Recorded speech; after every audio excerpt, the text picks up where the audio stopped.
বিসমিল্লাহির রহমানির রহিম। বাংলাদেশ যতবার বিপদে পড়েছে, বাংলাদেশ জাতীয়তাবাদী দল বিএনপি ততবার ঢাল হয়ে দাঁড়িয়েছে।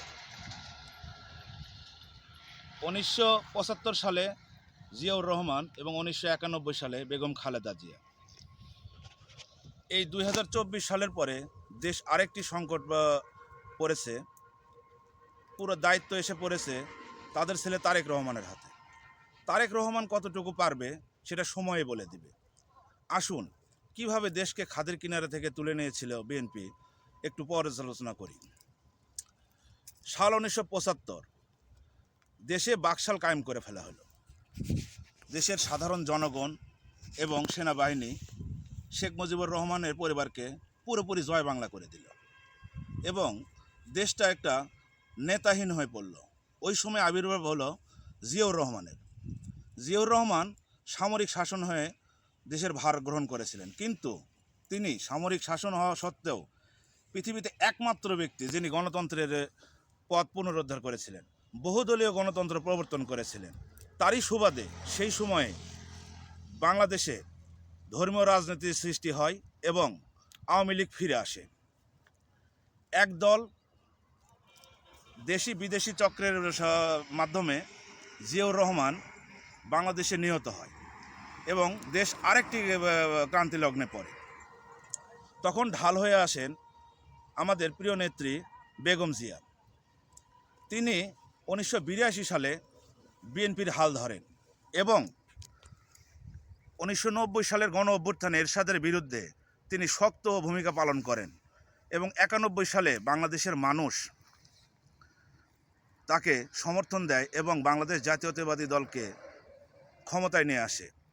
বেগম জিয়া খুব চেষ্টা করে আমাদের বাংলাদেশকে একটি ইমার্জিং টাইগার হিসেবে পরিণত করেছিলেন।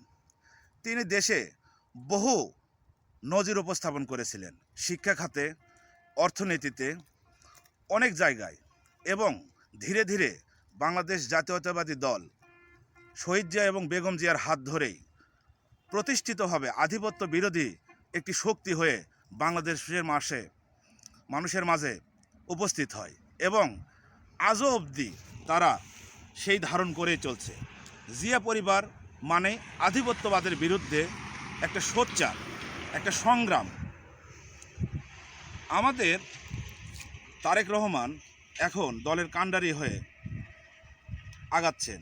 তিনিও বলেছেন, করব কাজ, গর্ব দেশ, সবার আগে বাংলাদেশ। এই স্লোগান নিয়ে তিনিও আগাচ্ছেন।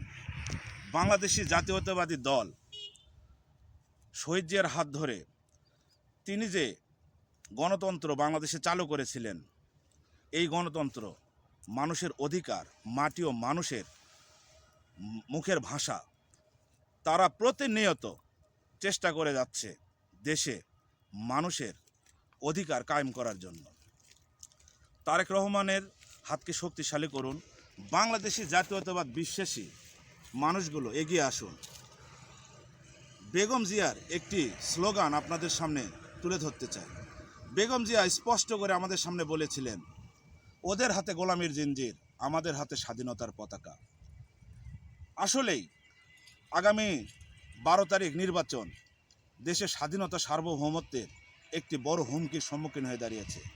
আপনি বাংলাদেশি জাতীয়তাবাদ বিশ্বাসী হলে বাংলাদেশ জাতীয়তাবাদী দল বিএনপিকে পাশে থাকুন, ধানের শীষের পাশে থাকুন, ধানের শীষকে বিজয়ী করুন। পরিশেষে আমি বলতে চাই, করব কাজ, গর্ব দেশ, সবার আগে বাংলাদেশ।